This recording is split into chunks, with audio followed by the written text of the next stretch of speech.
Oke, selamat malam Pak Mas. Apa kabarnya nih hari ini?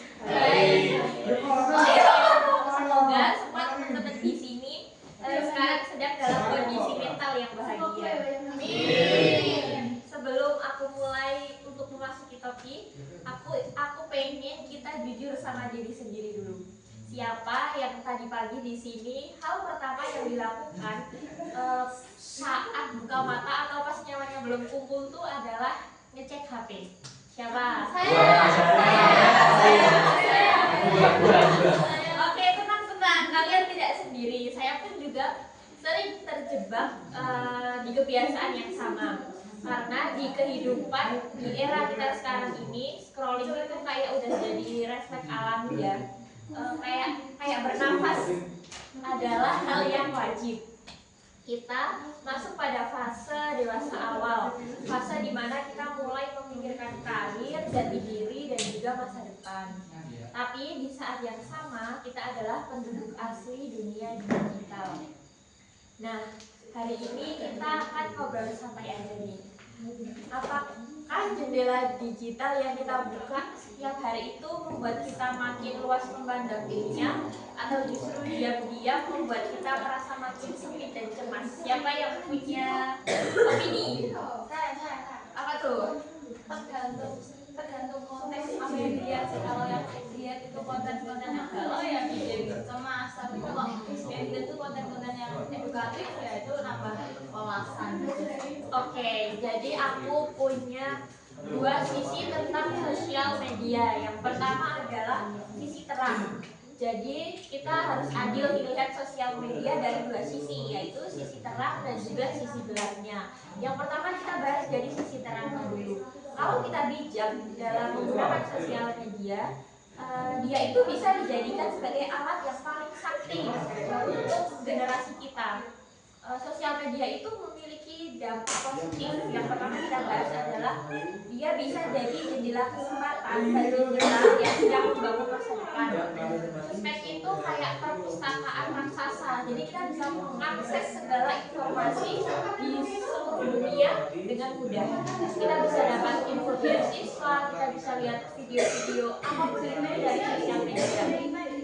Kita juga bisa membangun jejaring profesional yang dulu sulit untuk dijangkau. Nah, sekarang ini di era kita ini akses informasi seperti itu udah di ujung jari nih, kayak gampang banget diakses. Setuju nggak? Oke, selanjutnya yang kedua adalah sebagai ruang ekspresi dan juga komunitas. Jadi sosial media ini bikin kita merasa jadi kayak rumah. Banyak dari kita yang mungkin merasa kurang dimengerti di lingkungan fisik atau di lingkungan dunia kita yang real ini. Tapi mungkin sosial media itu lebih bisa mendukung kita, kayak misal kita join di komunitas yang orangnya pun kita nggak kenal. Nah, tapi di sana ternyata kita bisa menemukan latar belakang orang-orang yang sama, kayak misal ada belakang kehidupan, masalah atau apapun, dan di sana kita bisa lebih merasa dirangkul dan dimengerti, ya enggak? Ya. Coba di sini siapa yang pernah merasa harinya jadi lebih baik hanya karena melihat satu video atau kutipan inspirasi di beranda? Siapa? Satu. Kok enggak?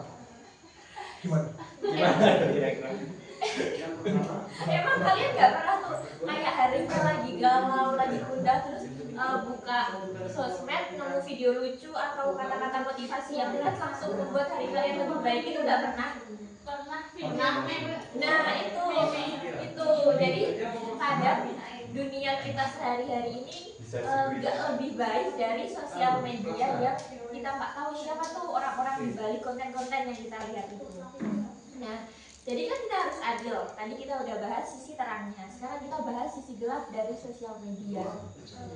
Pertama adalah sosial media itu kadang terbungkus sama filter yang terlalu indah.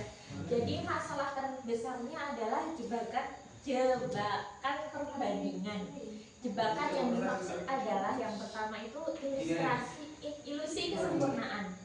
Pernah nggak kalian tuh merasa saat kalian lagi lelah, lagi capek kuliah, capek sama kehidupan, lagi berjuang mengerjakan tugas-tugas, tiba-tiba lihat postingan teman-teman kalian yang lagi happy nongkrong atau lagi family time atau lagi apa, kayak pokoknya lagi happy itu, kalian langsung merasa kayak kenapa dia bisa bahagia sedangkan kita lagi sedih kayak gini, pernah nggak? Nah, seketika rasa syukur kita itu akan menguap. Jadi kita kadang merasa gagal, padahal kita baru saja bangun dari tempat tidur. Kita nggak tahu apa tuh yang sebenarnya terjadi di kehidupan nyata mereka. Bisa aja yang mereka share adalah ya yang emang mereka mau untuk kita lihat, yaitu sisi bahagianya. Ingat ya, apa yang kalian lihat di layar itu adalah bagian terbaik yang dipoles sedemikian rupa. Jadi kita tuh nggak melihat semua momen-momen mereka menangis karena tugasnya banyak, mereka menangis karena uang sakunya habis, mereka menangis karena dimarahin orang tuanya atau apapun itu. Kita nggak tahu apa yang terjadi di belakang. Kita hanya melihat apa yang ada di sosial media dan apa yang mereka share untuk dapat kita tahu. Jadi kalau kita terlalu menatap cermin yang ketat, kita akan mulai percaya bahwa hidup kita pun ikut berantakan. Padahal kalau kita mau berpaling, kita akan melihat hal-hal lain yang dapat disyukuri. Oke.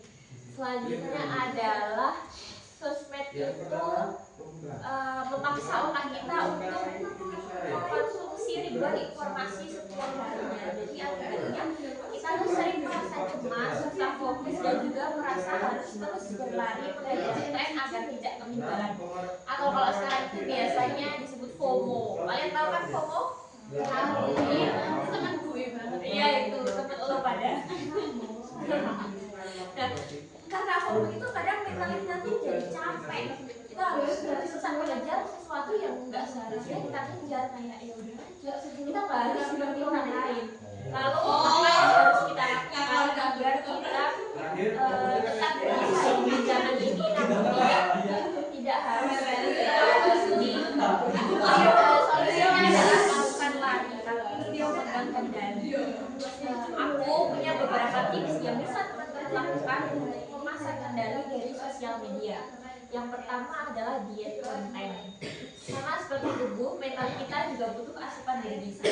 Kalau ada akun hal-hal yang lewat di beranda kalian dan itu mengganggu kalian, kayak kalian kurang serap, nggak suka atau menjadikan overthinking, itu gunakan aja hak kalian untuk memblokir atau membatasi atau apapun itu hal yang bisa membuat kalian lebih tenang dan tidak kepikiran oleh konten-konten yang mengganggu kalian itu.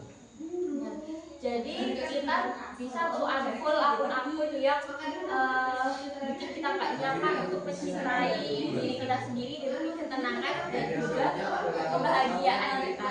Selanjutnya adalah aturan zona bebas HP, yaitu rebut kembali waktu kita.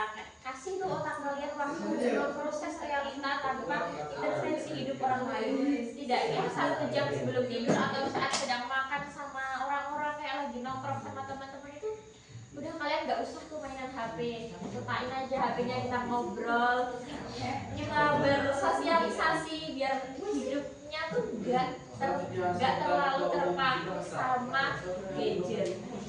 Oke, itu aja mungkin sharing-sharing kita hari ini teman-teman. Nah, sebagai penutup, aku pengen nyampein satu pesan sederhana. Jadi angka di layar HP kalian itu entah jumlah like, jumlah pengikut, komentar atau apapun itu tidak pernah mendefinisikan diri kalian sebagai manusia.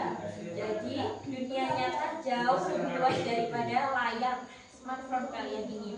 Jangan sampai kalian terlalu sibuk melihat kehidupan orang lain lewat jendela layar, padahal kita nggak tahu apa itu kehidupan aslinya. Jadi gunakan jari kalian untuk membangun diri, bukan untuk menjatuhkan mental diri kalian.